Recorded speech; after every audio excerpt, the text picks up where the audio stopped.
we've got some questions for you. Hi, Mr. Trump, you've done great things in your life, and I just wonder, how do I, as an average person, begin? Well, first of all, never think of yourself as average. You started off with the wrong question, because you're not average. You've got a lot going. I see you're smart. I see you're very beautiful. What we were able to do today was allow people to see his heart for themselves and to make up their own minds about him. And they find out that he's not the person that the media has depicted him to be. Are you endorsing?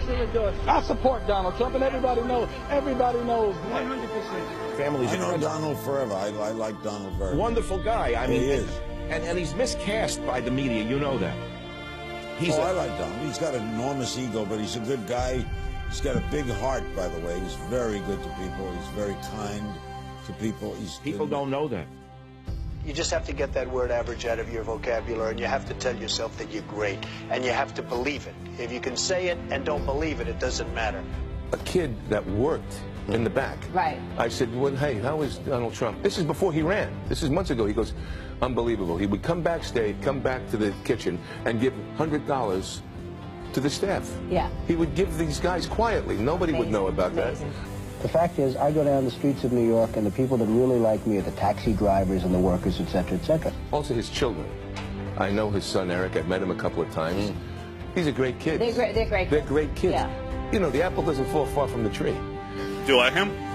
Yeah, I mean, he's real. That's what we need. I like his ideas. Those are real letters. Those are not corporate letters. Those are not letters from Exxon. These are handwritten. Those are not letters from General Motors. Those are letters from people. You have to have heart.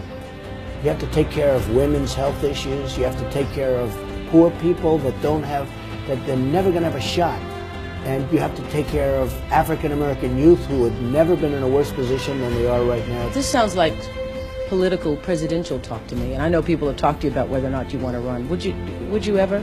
I just probably wouldn't do it, Oprah. I probably wouldn't, but I do get tired of seeing what's happening with this country. And if it got so bad, I would never want to rule it out totally. I think Donald Trump, underneath it all, isn't just a business guy. I think he loves America. I really do. I think he cares. This country has such potential. I love the country. I think we can make it better than ever before. We have to unleash it. People have lost their spirit. Donald Trump represents truth, logic, and common sense. His incentive and his self-interest is tied to the well-being of the country that he's supposed to represent. They love me, I love them. And I'll tell you something, if I get the nomination, I'll win the Latino vote. I will win it, because I'm going to create jobs. I'm Hispanic and I vote for Mr. Trump. We vote for Mr. Trump. Get behind the candidate, Mr. Donald Trump, that's going to do something for you. Yeah. That's going to give you a handout instead of a handout, baby. A lot of things that he said is true. Wow. The Mexican border. You're Hispanic and you're saying that. Are you sure? Wow. I know what Donald Trump is doing is representing the absolute heartbreak and anger and frustration at a government gone mad. I guess I just wanted to find out if there was one thing that you wanted people to remember about Donald Trump. What is it? Never, ever give up. The power of positive thinking, and I think that's very much in Donald's makeup. If I become president, I couldn't care less about my company.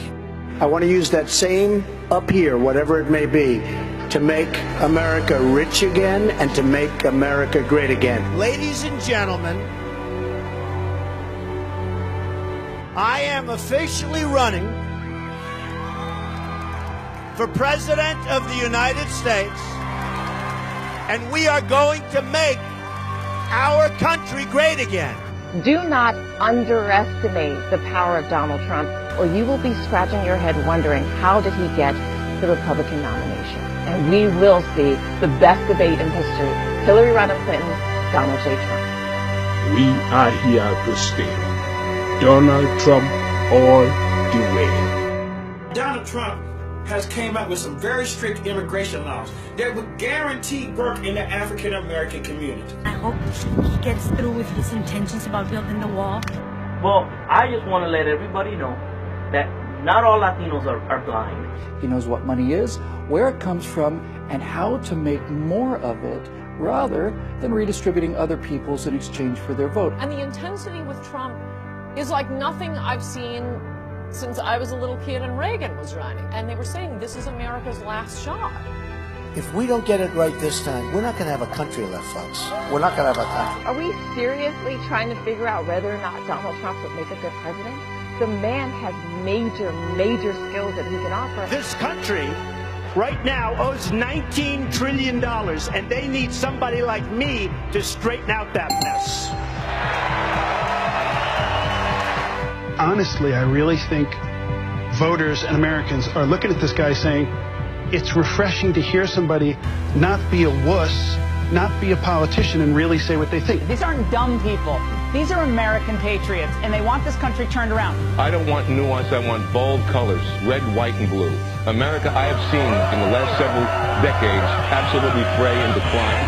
When I saw those guys on the boats, on their knees, I mean, that says a picture about America that I haven't seen ever before.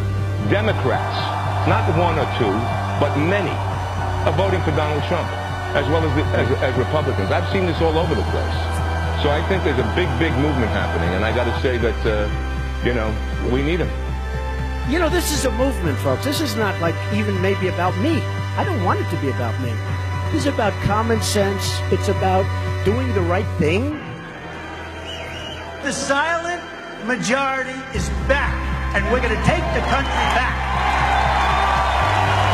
I have a big heart. I'm going to take care of people. I'm going to make sure that this country comes first. We don't come first. We don't come 10th. We take care of everyone else but our own, and that's going to change. We're going to become rich again. We're going to become safe again. And we're going to become strong again. Nothing is wrong with us. We don't have to like illegal aliens. We don't have to. We're Americans. We want Americans first. Why can't we be first? We are ready for a change. We are ready, and our troops deserve the best. And in the Middle East, I guess we've spent $5 trillion. We could have rebuilt our bridges, our tunnels, our roads, our hospitals, our airports. We could have rebuilt our country. We could have rebuilt our military. We could have taken care of Social Security. We could have taken care of everything. We are going to win so much. We're going to have win after win after win. You people are going to get sick and tired of winning. You're going to say, please, please, President Trump, we can't take this much victory. Please stop. We don't want any more wins. And I'm going to say to you, we're going to win. I don't care what you say. We're going to make our country